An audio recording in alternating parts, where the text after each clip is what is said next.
David, let's start with you. People will read this and be outraged, but you say that rich on paper isn't always rich in real life. Absolutely. I mean, good morning to you all. I mean, I think, the GDP is never a good example of whether or not a country in reality is rich. I think this is a bigger question that we need to look into in terms, and it's more of a political one, really. What do we want our role in the world to be? And do we want to be broadcasting global Britain out there and using investments and aid to bring us influence, etc. What this particular story is about, is...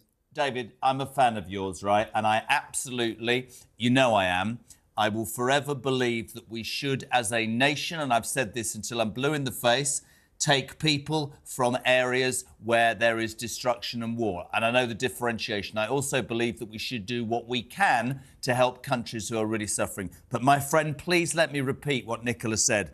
UK aid money has been invested in an Indian fund that backed a social media site featuring offers of sexual services and the glorification of the Hamas attack on Israel on September the 7th. That watchdog, not us, found that out. That cannot in any way be justified. That is a complete waste of money. And there are people in this country who are struggling, David Haigh. Come on.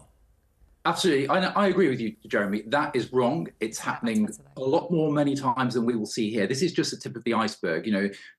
I worked in the Middle East and in areas and in India for about 10 years, working and seeing in investment funds, particularly funds like, for instance, the World Bank, etc., how money from governments around the world was essentially misused. This is wrong. It is the tip of the iceberg, but that doesn't mean that we should stop our global aid budget. No, I don't think it does. Let's move to Ryan Mark Parsons. First time we've spoken, my friend. What does social commentator mean? I know you work for the Daily Express. This means you've got opinions, my friend.